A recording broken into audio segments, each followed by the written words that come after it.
Pemirsa, kemesraan ditampilkan dalam pertemuan perdana Ketua Umum Partai Demokrat Agus Harimurti Yudhoyono dengan Gubernur DKI Jakarta Anies Baswedan. Kode-kode akan adanya koalisi dilakukan keduanya yang sama-sama mengaku memiliki chemistry dan juga tujuan yang sama.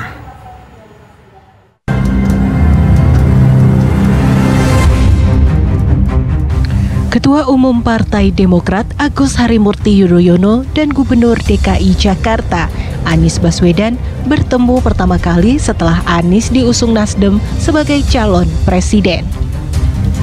Gubernur DKI Jakarta Anies Baswedan tiba di kantor DPP Partai Demokrat pada pukul 9.30 pagi tadi. Kedatangannya disambut langsung oleh Ketua Umum Partai Demokrat Agus Harimurti Yudhoyono beserta seluruh elit Partai Demokrat lainnya. Pertemuan keduanya berlangsung tertutup selama 1,5 jam. Dan setelahnya, baik AHY maupun Anies Baswedan menyampaikan sejumlah pesan tersirat mengenai rencana berjalan bersama di masa depan yang bisa ditafsirkan menjelang Pilpres 2024. Anies dan AHY mengaku persahabatan dan komunikasi keduanya sudah berjalan lama, bahkan sebelum mereka terjun ke dunia politik.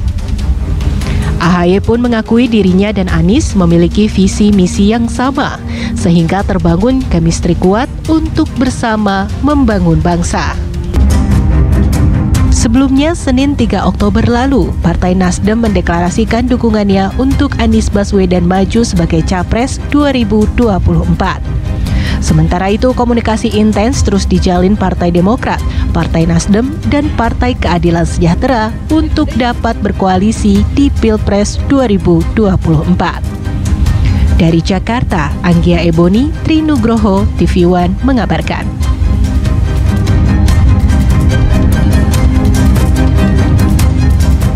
Sebelumnya Nasdem, Demokrat, dan PKS telah menyatakan diri siap untuk berkoalisi di Pilpres 2024. Akankah Anies AHY diusung oleh ketiga partai itu? Ya, lantas pemirsa, siapa saja kira-kira pasangan yang mampu bertarung melawan mereka? Sebesar apa pula keuntungan politik yang diraih dengan gerakan cepat Anies Baswedan? Untuk membahasnya telah bergabung bersama kami ada elit politik dari Partai Nasdem, Kang Saan Mustafa, dan juga ada Wakil Ketua Umum Gerindra, Mas Feli Juliantono, dan juga ada pakar politik Hanta Yuda. Mas Hanta Yuda, kalau seandainya betul-betul Anies Baswedan bersama dengan AHY, akan seperti apa kekuatan mereka? Atau katakanlah sekuat apa AHY ini bisa baik begitu jalannya bersama Anies Baswedan? Ya, bisa. Jadi cawapres di Pilpres tanpa incumbent itu sangat menentukan, diperlukan. Dia harus memberikan kontribusi secara elektoral. Nah, karena itu kekuatan yang diperlukan pertama adalah dukungan publik, yang kedua adalah topangan politik, dan yang ketiga adalah modal logistik dengan elektabilitas, boarding pass, dan isi tas. Nah, kita bicara dari nama-nama yang sudah ada, AHY saya kira adalah salah satu. Saya harus menyampaikan data objektif untuk saat ini dari beberapa nama yang ada di potensi koalisi Anies, yang paling potensial, yang paling mungkin saya objektif adalah memang AHY. Kenapa? Karena pertama kita lihat dari beberapa nama yang muncul. Dibandingkan dari sisi elektabilitas, misalnya Demokrat, katakanlah AHY satu, kemudian Nasdem selain nama Anies yang sudah diusung secara resmi, ada masih nama Andika, kemudian PKS ada nama Aher, Ahmad Heriawan, Ida Nurwahid, dan sebagainya. Nah, kalau dilihat dari elektabilitasnya, memang AHY paling unggul di antara nama-nama yang saya sebutkan tadi, kecuali AHY dibandingkan ada nama lain di luar radar partai politik yang berpotensi berkoalisi. Memang AHY termasuk di data kami Poltreking Indonesia, capres terkuat itu kan Anies Baswedan, 3 orang, buat Ganjar Pranowo dan Prabowo Subianto. Untuk cawapres, AHY termasuk 1 dari 5 besar bersama nama Ridwan Kamil, Erick Thohir, kemudian ada AHY sendiri, kemudian Sandiaga Uno, ditambah ada beberapa nama potensial juga seperti Kofifa, termasuk Mbak Puan ya, di bawah itu, di bawah 6 besar. Sehingga secara elektabilitas memang AHY tidak bisa dikatakan lemah. Dia punya potensi elektoral yang cukup memadai. Yang kedua, AHY juga punya topongan, punya partai untuk melengkapi Partai Demokrat yang sekarang sudah katakanlah milik tiketnya Anies Baswedan, kemudian ditambah dengan AHY dengan Demokratnya, ditambah PKS, tinggal tantangannya bagaimana AHY ini bisa diterima oleh koalisi, yaitu terutama Nasdem dan Partai Keadilan Sejahtera. Posisi inilah yang saya kira menjadi tantangan bagi koalisi ini. Tetapi di saat yang sama tantangannya, Tisa, menurut saya adalah bagaimana mereka mencari dari sisi kotel efek, karena ketiga partai ini pasti bersama-sama di saat yang sama mereka punya magnet elektoral yang sama, yaitu Anies Baswedan, betul, tetapi di saat yang sama berkoalisi di Pilpres, tapi mereka juga berkompetisi di Pileg. Nah, ketiga partai ini nanti akan berpikir kalau AHY maju, kalau gitu yang akan mendapatkan berkah elektoral paling besar adalah Partai Demokrat dibandingkan Partai Nasdem dan PKS. Nah, dua ini yang harus dipikirkan. Nah, saya kira ada solusi elektoral, solusi untuk mendapatkan pembagian sharing elektoral, sharing kotel efek yang imbang, itu Partai Nasdem katakanlah brand connection-nya harus diperkuat Anies. Anies berangkat dari Nasdem, itu satu. Yang kedua, AHY Partai Demokrat. Lalu PKS gimana? Nah, PKS punya potensi dari pemilih kanan, yaitu pemilih Islam. Dia mendapatkan sendiri limpahan karena salah satunya partai yang berbasis Islam, Muslim katakanlah. Nah, sementara AHY dan Anies itu berbagi di antara Nasdem dan Partai Demokrat. Nah, faktor inilah saya kira yang harus dipikirkan. Potensi lainnya, ya saya kira mereka punya faktor pemersatu ya, secara satu kebutuhan pasangan, kebutuhan koalisi. Tadi Kang Saan juga mengatakan tiga partai ini kalau tidak bergabung nggak bisa maju. Itu harus dipikirkan. Jadi yang menyatukan mereka karena kebutuhan untuk berkoalisi persen 20%. Yang kedua, faktor pemersatu dari koalisi ini adalah menurut saya elektabilitas Anies Baswedan yang cukup potensial. Yang ketiga adalah mereka memiliki potensi lawan politik yang sama, Tisa, yang menarik.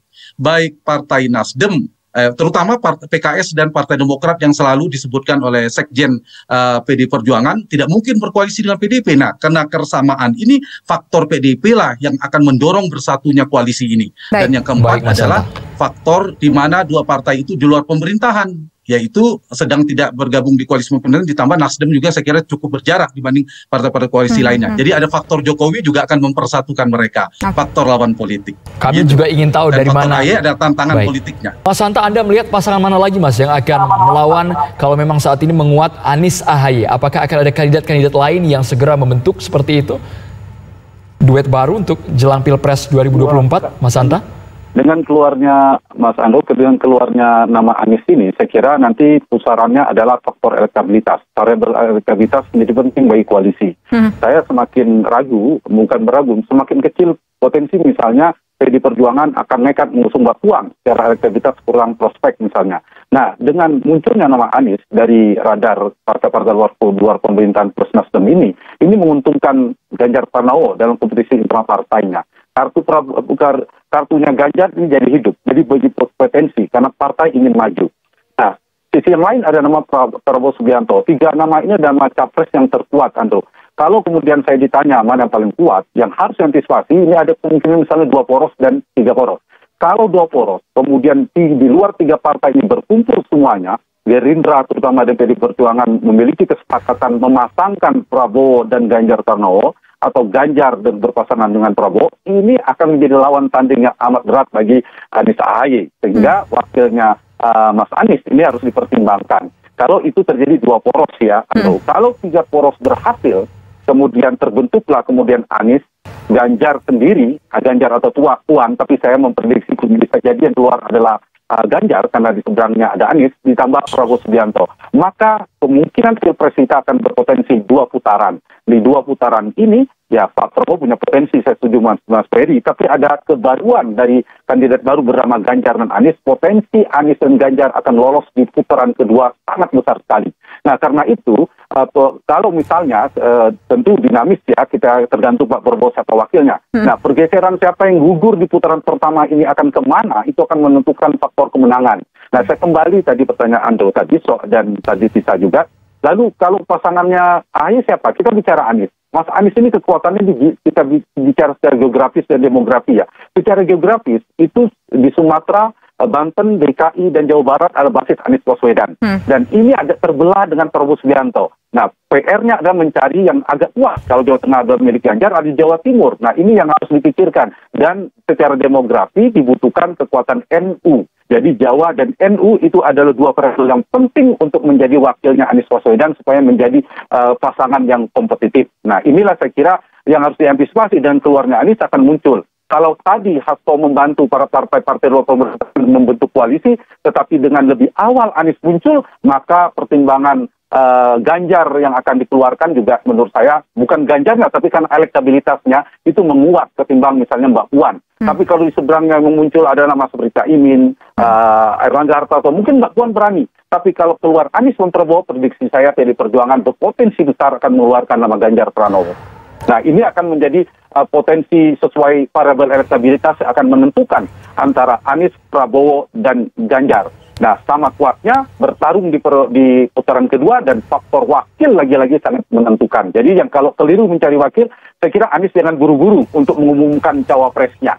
Sama halnya capres sudah diumumkan, tapi cawapres menurut saya jangan buru-buru. Tapi ada kebutuhan dinamika ini, kan Saan paham betul. Demokrat memasangkan nama AHY. Ini yang saya kira pertimbangannya harus di mana didahulukan. Tetapi kalau mendahulukan ini berpotensi layu sebelum berkembang. Karena tarikan yang sama juga muncul. Nasdem bisa muncul tiba-tiba berkoalisi dengan partai yang lain. Nah, ini yang saya kira yang harus dipertahankan perekat atau daya rekat dari koalisi yang berpotensi akan terbentuk ini. Begitu, Tisa dan Andrew. Baik, terima kasih Mas Hanta Yuda sudah berbincang bersama kami, dan juga terima kasih Mas Ferry dan juga Kang Saan sudah bergabung bersama kami.